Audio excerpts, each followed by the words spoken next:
Bismillahirrahmanirrahim. Assalamualaikum warahmatullahi wabarakatuh. Innal hamdalillah nahmaduhu wa nasta'inuhu wa nastaghfiruh wa na'udzu billahi min shururi anfusina wa sayyiati a'malina. May yahdihillahu fala mudilla lahu wa may yudlil fala hadiya lahu. Asyhadu an la ilaha illallah wahdahu la syarika lahu wa asyhadu anna Muhammadan 'abduhu wa rasuluhu la nabiyya wa la rasula ba'dah. Amma ba'd. Para pemirsa Fatwa TV yang dimuliakan oleh Allah Subhanahu wa taala. Kembali kita bersua dalam acara Tadabbur Quran dan masih berkenaan dengan kisah Musa atau orang yang merupakan bagian dari kaumnya Nabi Musa alaihi salatu wassalam. Dialah Qarun. Qarun yang terkenal dengan kekayaannya dan kesombongannya sebagai orang yang kaya.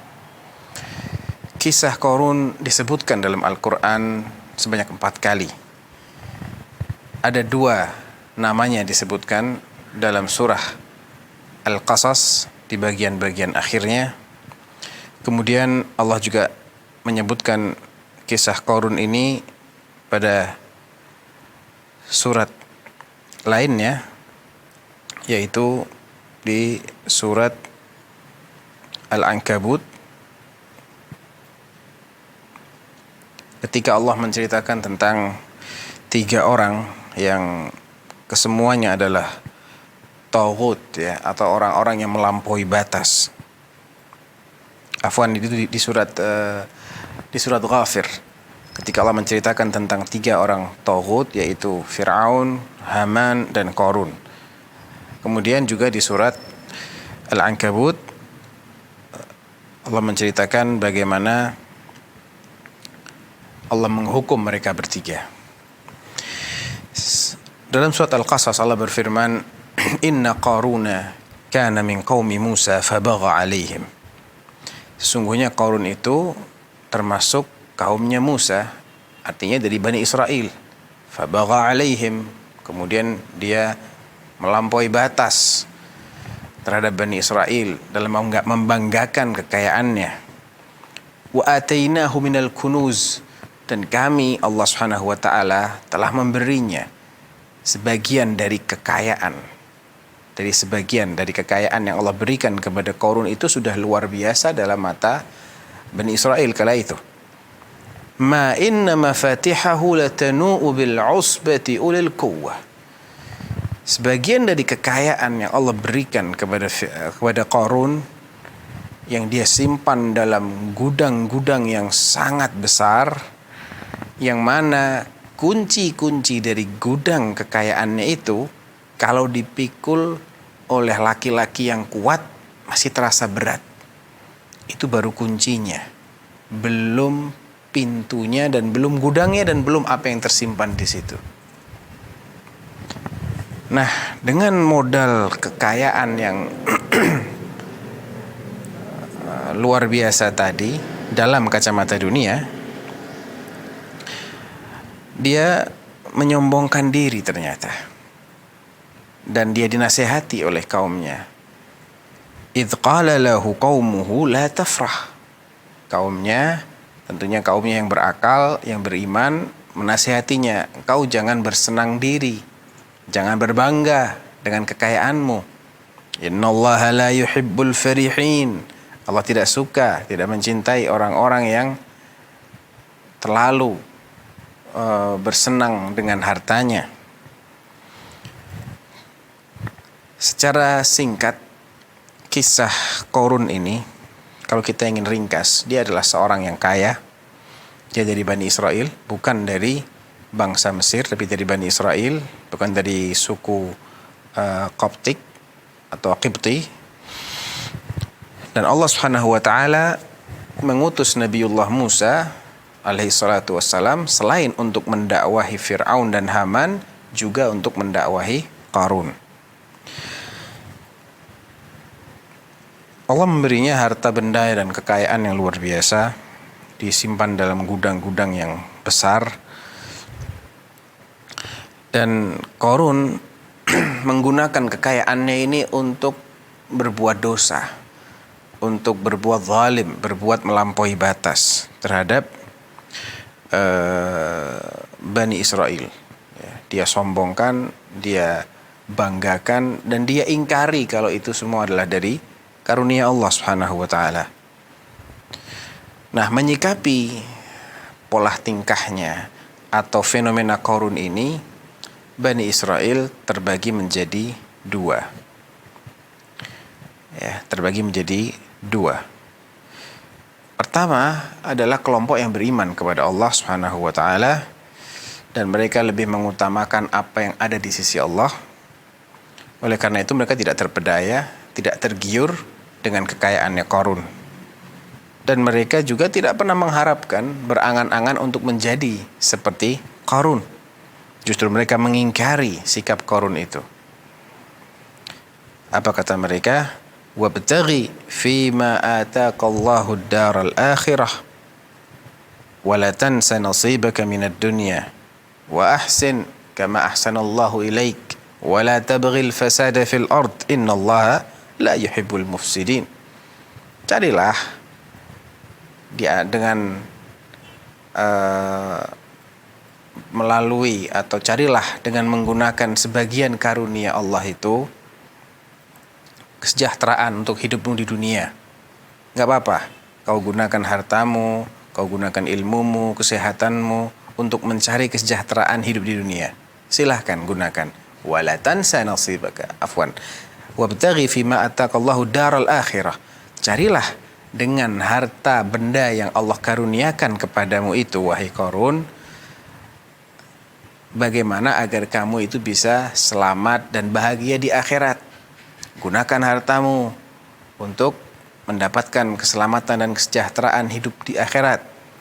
Wala tansa nasibaka minad dunya. Pun demikian, engkau jangan lupakan nasibmu di dunia.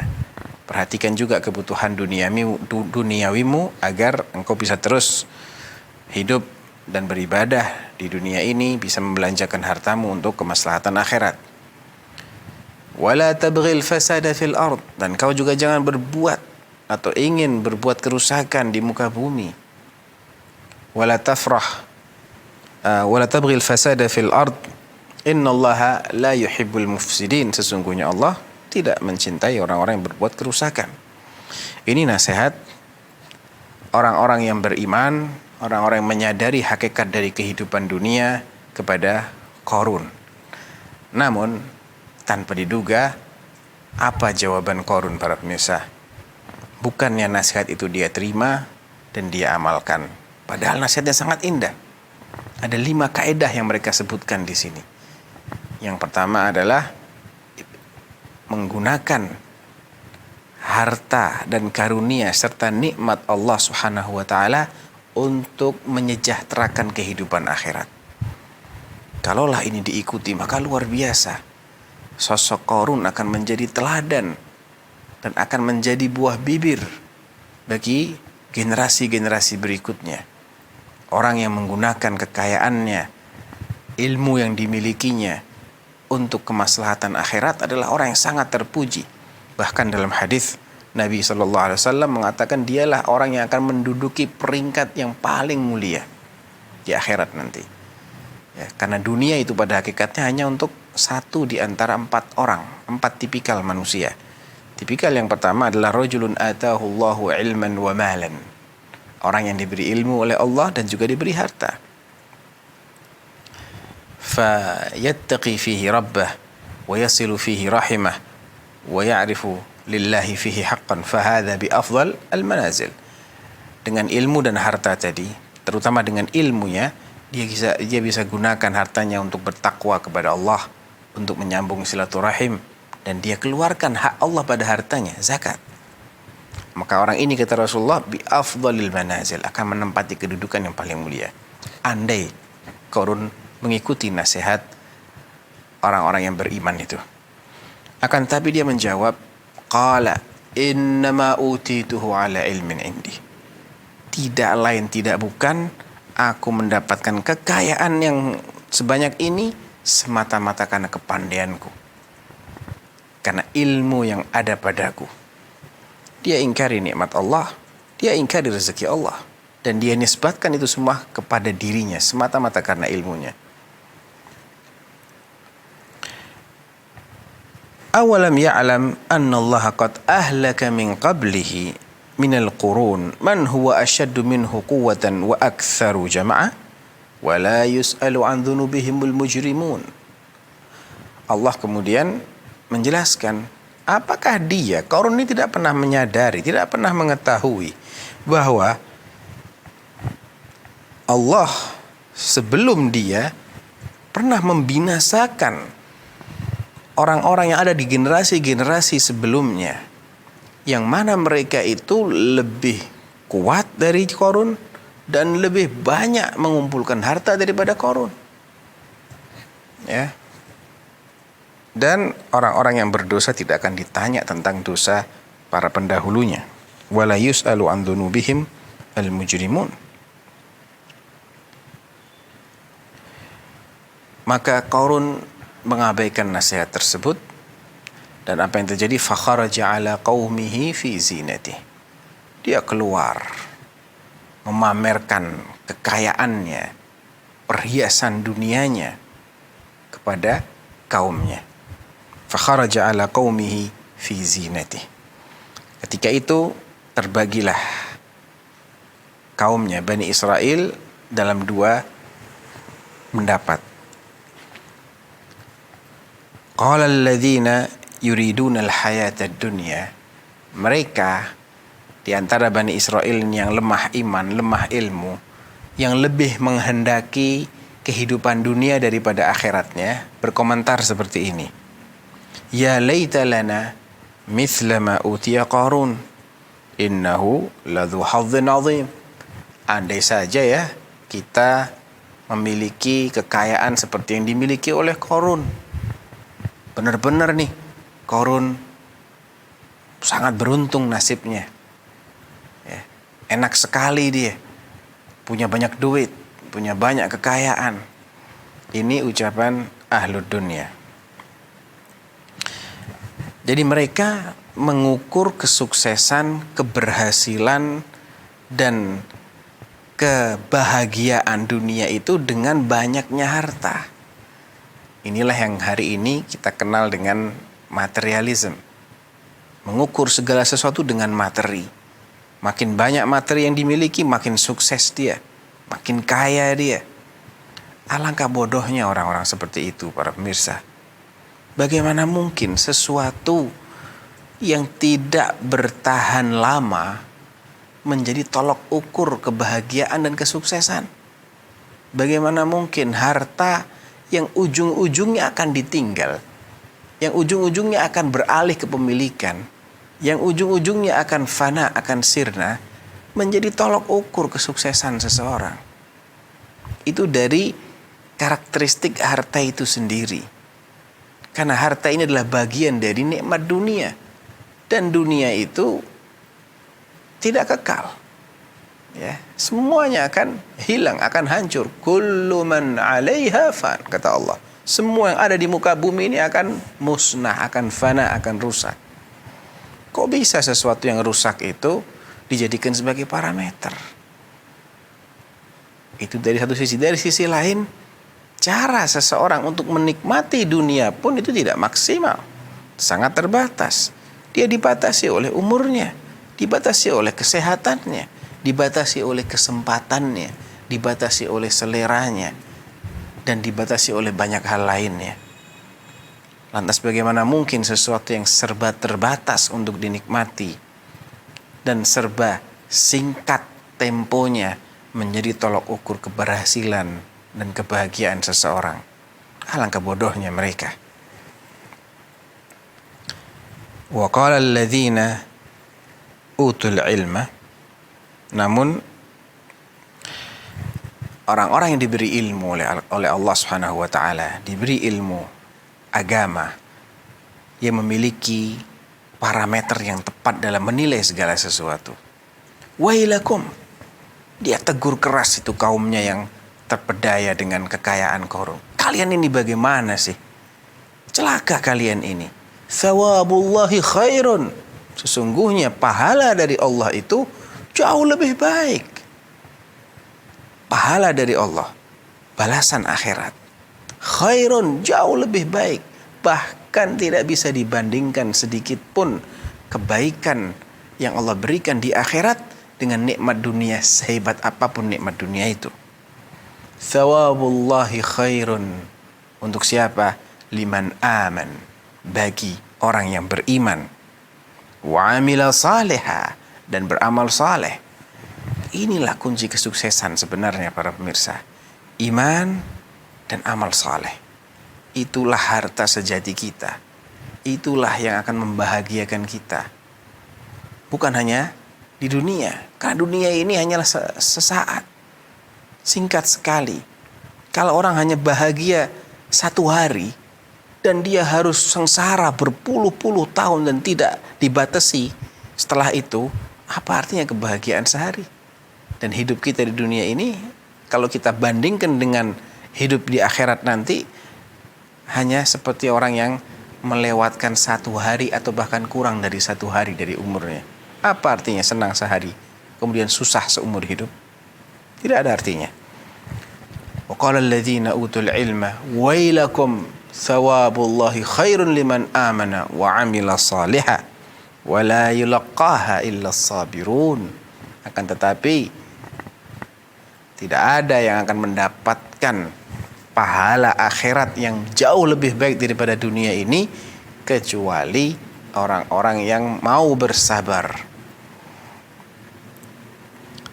Nah, itu pendapat atau sudut pandang dari mereka yang berilmu terhadap fitnahnya Qarun. Jadi di sini Allah menegaskan tentang urgensi dari iman dan amal saleh. Karena itulah kekayaan kita sesungguhnya. Itulah aset kita sesungguhnya yang kita bawa mati.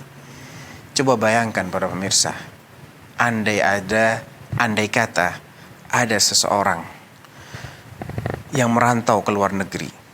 Dia bekerja berpuluh-puluh tahun di luar negeri. Dia kumpulkan uang sedikit demi sedikit hingga terkumpullah padanya ratusan juta rupiah atau bahkan miliaran atau bahkan puluhan miliar. Tapi ingat, dia bukan di kampung halamannya. Dia di luar negeri. Dan dia suatu saat pasti akan pulang kampung.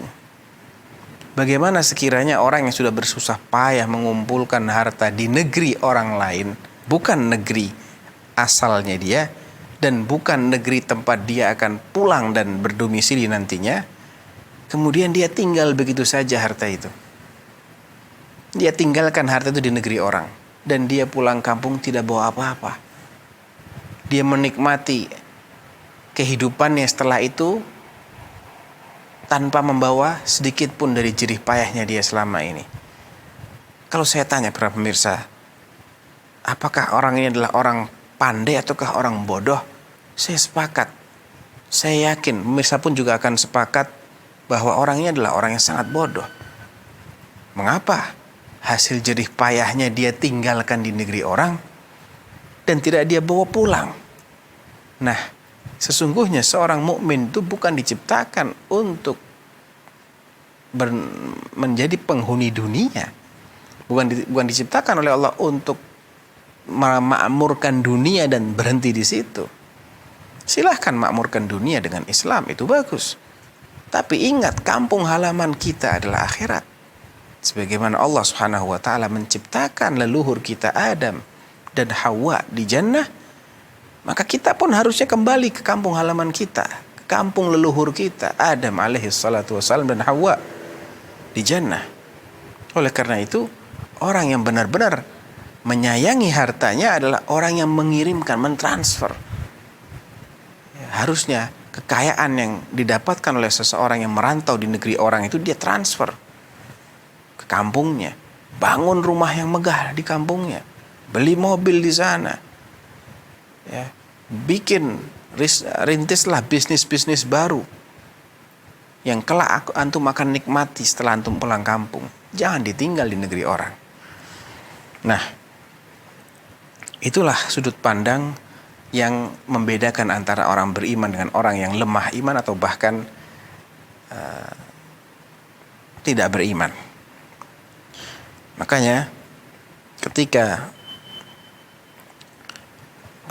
Qarun menjawab dakwah atau ajakan untuk mensyukuri nikmat Allah dan menggunakannya untuk kehidupan akhirat, dan jangan berbuat melampaui batas, jangan berbuat kerusakan, dia jawab dengan kesombongan seperti itu, Allah turunkan kepadanya hukuman instan. Apa kata Allah? Fakhasafna bihi wa bidarihil ard.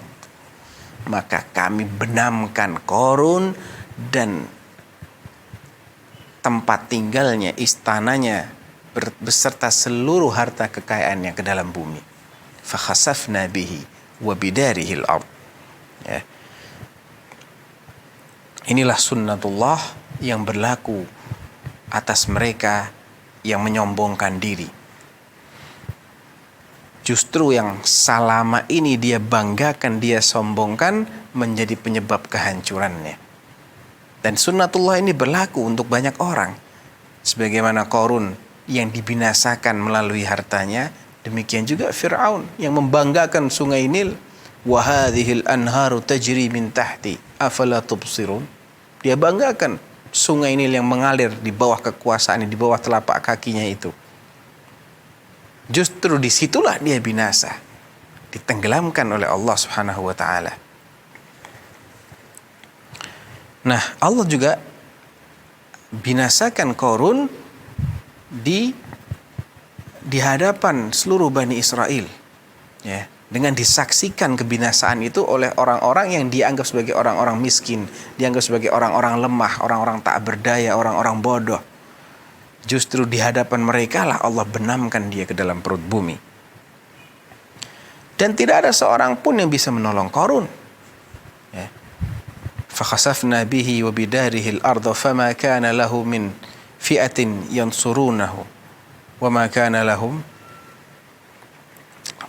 لَهُ مِنْ فِئَةٍ يَنْصُرُونَهُ وَمَا كَانَ مِنَ الْمُنْتَصِرِينَ.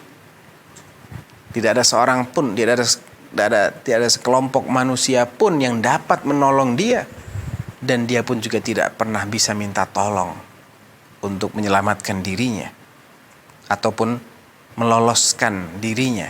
Dia tidak pernah bisa meloloskan dirinya dari hukuman Allah tersebut. Fa asbaha alladhi tamannau makanahu bil ams yaqulun. Maka orang-orang yang kemarin mendambakan untuk memiliki apa yang dimiliki oleh Qarun berubah pikiran. Wa asbaha alladhina tamannau makanahu bil amsi yaqulun. Mereka mengatakan, wa ka'anna Allah yabsutur rizqa liman yasha'u min ibadihi wa yaqdir. Ya. Duhai, lihatlah bagaimana Allah Subhanahu wa ta'ala melapangkan rezekinya kepada hambanya yang Allah kehendaki, dan menyempitkan rezekinya kepada hambanya yang lain yang Allah kehendaki. Laula ammanallahu alaina la khasafa bina. Seandainya Allah Subhanahu wa ta'ala tidak berkenan untuk memberikan karunia-Nya kepada kita, niscaya kita pun akan ikut ditenggelamkan. Itu ucapan orang-orang yang awalnya sempat mengangan-angankan kekayaan seperti Qarun. Mereka menyadari ternyata Allah masih sayang dengan kita. Allah tidak benamkan kita bersama dengan Qarun. Ya.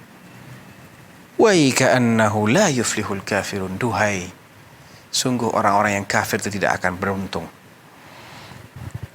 Kemudian Allah tutup kisah Qarun ini di surat Al-Qasas dengan kalimat tilka darul akhirah naj'aluha lilladzina la yuriduna 'uluwan fil ardi wala fasada wal 'aqibatu lil muttaqin. Itulah negeri akhirat yang kami siapkan oleh Allah Subhanahu wa ta'ala. Allah siapkan bagi orang-orang yang tidak menginginkan untuk selalu mengungguli orang lain di dunia ini, untuk selalu berada di atas dalam hal-hal yang bersifat duniawi, dan dia juga tidak pernah menginginkan kerusakan di muka bumi.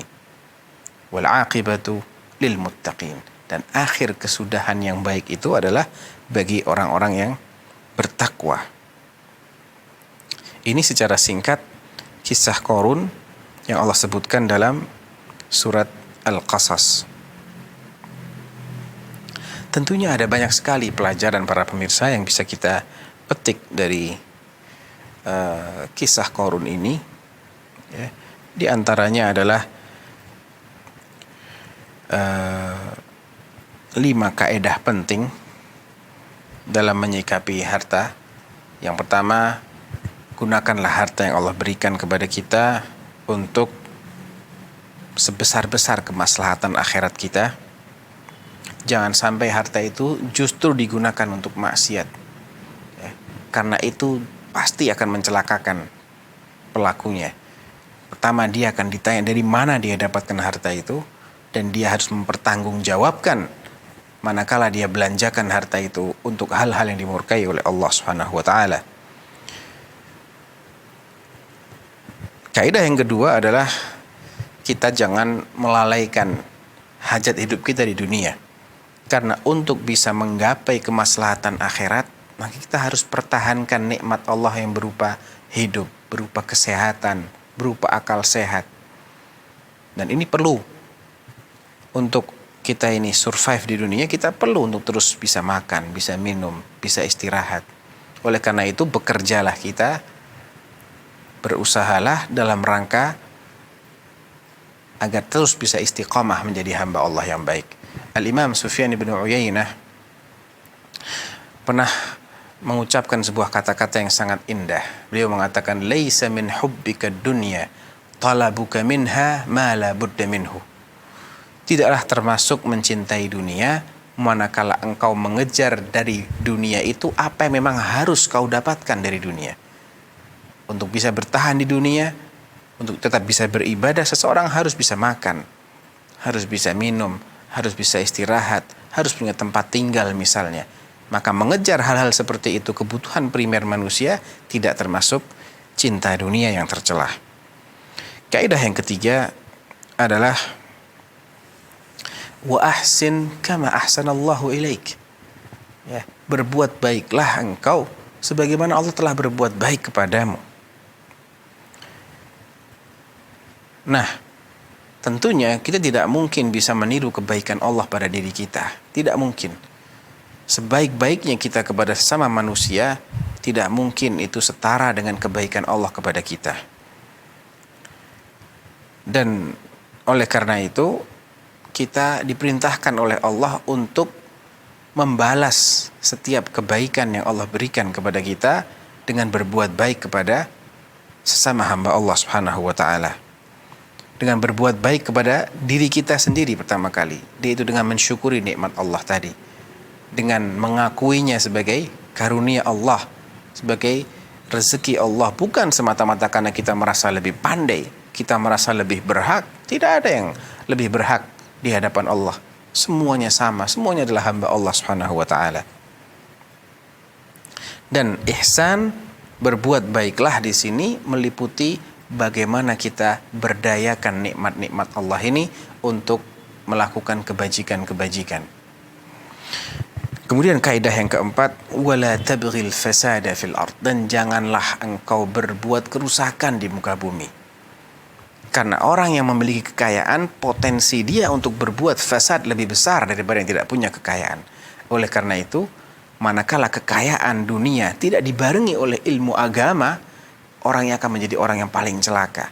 Nabi SAW bersabda dalam lanjutan hadis yang tadi saya kutip, bahwa pemilik dunia tipe ketiga adalah wa abdin razaqahullahu malan wa lam yarzuqhu ilman. Hamba Allah yang diberi harta namun tidak diberi ilmu. Maka dia akan kacau balau dalam menggunakan harta Allah. Tidak dia cari dengan cara yang halal, tidak dia gunakan untuk yang diridhai oleh Allah, dan dia tidak keluarkan zakatnya, tidak dia sambung silaturahminya. Fahadha bi akhbathil manazil. Kata Nabi SAW, orang ini akan menempati kedudukan yang paling mengerikan di hari kiamat nanti. Karena terbuka lebar pintu maksiat di hadapannya. Wala tabghil fasada fil ard. Yang kelima adalah innallaha la yuhibbul mufsidin. Sesungguhnya Allah tidak menyukai orang-orang yang berbuat kerusakan. Karena mereka mengganggu hamba Allah, mereka merusak tatanan dunia. Oleh karena itu, dengan modal kelima nasihat ini, hendaknya kita mampu menyikapi dunia dengan sikap yang bijak dan janganlah kita bertindak seperti Qarun. Wallahu taala a'lam.